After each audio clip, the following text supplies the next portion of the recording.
bí gbogbo ilẹ̀ Yorùbá ẹ̀ ṣe kẹ́nìkan máa sọ pé òun nìkan ni wòlíì pé kò sí wòlíì kankan. wọ́n ní wòlíì ẹyọ kan ló wà nínú Nàìjíríà. orí rẹ̀ burú. Ọlọ́run dẹ̀ ni. èṣù ti bá tiẹ̀ jẹ́ kó mọ̀ ẹ̀sìn ló ń ṣe ó ń ya wèrè ni ṣé yóò mọ̀ pé ó ní mẹ́ńtà.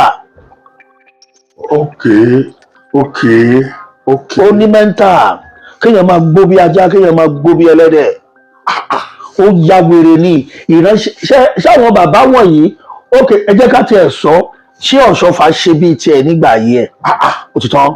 àṣírí rẹpẹtẹ ló ti tú yìí o àṣírí ti tú nípa wòlíì Marcus Tibetan ta ló tú àwọn àṣírí ńláńlá yìí àgbà wòlíì CAC Prophet Segun Adebayo ni ẹ ṣáà ti mọ gbogbo ohun tó lọ tó ṣẹlẹ̀ láàrin sokoti àti wòlíì Tibetan bẹ́ẹ̀ ni wòlíì sokoti ló béèrè lọ́wọ́ Prophet Segun Adebayo lórí ọ̀rọ̀ Marcus Tibetan ta ni Marcus Tibetan ta ni wòlíì Tibetan báwo náà ṣe jẹ́ irú agbára wo ni wọ́n ń lò ọ̀rọ̀ jábọ́ o ọ̀rọ̀ bọ́ látọ̀dọ̀ Prophet Segun Adebayo bàbá yìí sọ̀rọ̀ àwọn ọ̀rọ̀ tó jẹ́ wípé ó ṣeéṣe kẹ́ máì tí ì gbọ́ rí nípa wòlíì Marcus Tibetan tẹ́ ẹ bá rántí wípé àwọn kùngbákùngbé ọ̀rọ̀ kan ti ń lọ láàrin wòlíì Tibetan àti àgbà òṣèré sokoti àmọ́ ní báyìí o àti sokoti àti wòlíì Segun Adebayo àwọn méjèèjì ni wọ́n ti fi àwọn ohun kan ránṣẹ́ sí wòlíì Tibetan tó sì sọ àwọn àṣírí kan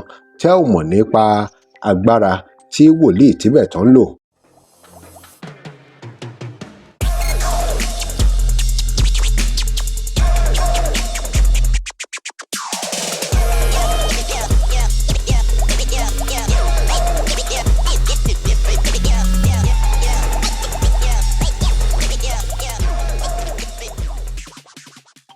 Welcome to Digi Nigeria. Remember to like, share and follow us.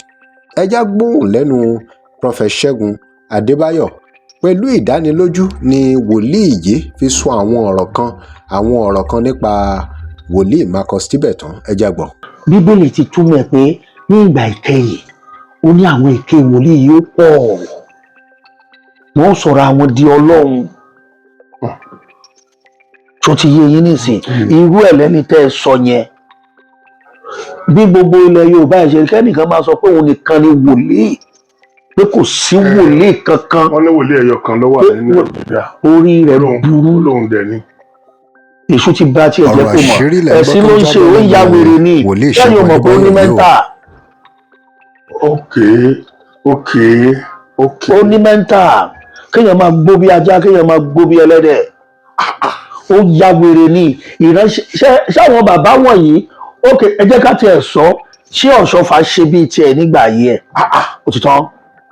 ó sọ fọ̀ sí bẹ́ẹ̀. o bàbá. kódà àwọn bàbá ajá ń lé kókó yẹn. ẹ farabalẹ̀ Ọlọ́run kọ́ ló ránṣẹ́ èṣù ló ránṣẹ́ ó ń jẹ́ṣẹ́ fẹ́ṣù ni.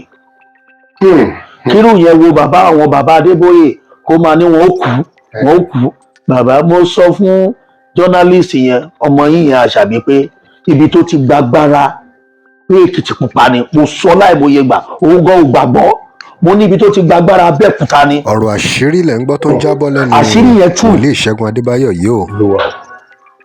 gbogbo àsọtẹ́lẹ̀ tó ń sọ yẹn ẹ̀mí oṣó ni ẹ̀mí òkùnkùn ni ṣé wòlíì ń jẹ́wé ni ṣé ó wà ní Bíbélì pé wòlíì ń jẹ́wé ṣé wòlíì ń jẹ́gbò ni bẹ́ẹ̀ tí ẹ jẹ́ mùsùlùmí ṣé ìyẹn bẹ́ẹ̀ kàwé. sẹ́rí bàbá tí o bá jẹ́ pé àwọn èèyàn tó bá mi sọ̀rọ̀ àtàwọn èèyàn bí irú yín èèyàn Ọlọ́run tán ní tí mo gbé dání jù. ṣé wòlíì gbẹ́bọ ni. àìmọye àwọn èèyàn ni wọ́n pè mí tí wọ́n bá mi sọ wọ́n ní kí n play voice àwọn sí. àṣírí pọ̀ èmi gan tẹ́ ń bá sọ̀rọ̀ yìí àwọn wòlíì ẹgbẹ́ ẹ̀ tó jẹ́sẹ̀lẹ̀ tó báyàwó ẹ̀sùn ní Canada àṣírí ẹ̀ wà lọ́wọ́.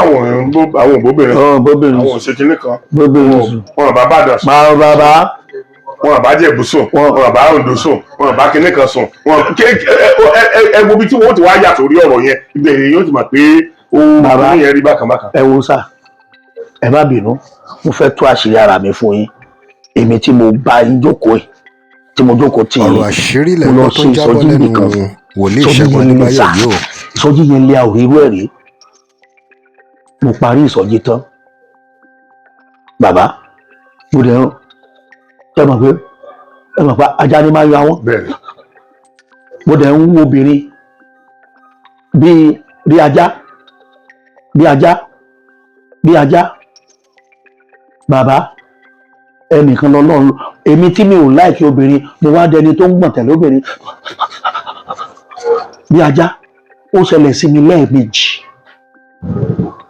mo lọ ṣe revival yẹn ó mì tìtìtìtìtìtìtì ẹlẹ́ẹ̀kejì lórí òkè ìdó àjìnàrè Olúwa bá kọ sí mi pé àwọn àjẹ́ àgbáyé fẹ́ wá ṣèpàdé ní Ìkẹ́rẹ́ Èkìtì ní Olóṣùta Olúwa ní mi ò pọ̀ òun rán mi òun fún mi ní oore ọ̀fẹ́ pé mi ò gbọ́dọ̀ gbà bàbá a gbàdúrà débi pé àwọn àjẹ́ àgbáyé ò rí pàdé yẹn ṣe dáàdì ọmọ méjì ni wọ́n gbà lọ́wọ́ mi torí ẹ̀ Olúwa o tó wọlé sùn Olúwa o ìyẹn tún kọjá lọ bẹ́ẹ̀ bàbá. ọ̀rọ̀ àṣírí lẹ̀ ń gbọ́ tó ń jábọ́ lẹ́nu wòlíì Ṣẹ́gun Adébáyò yìí o.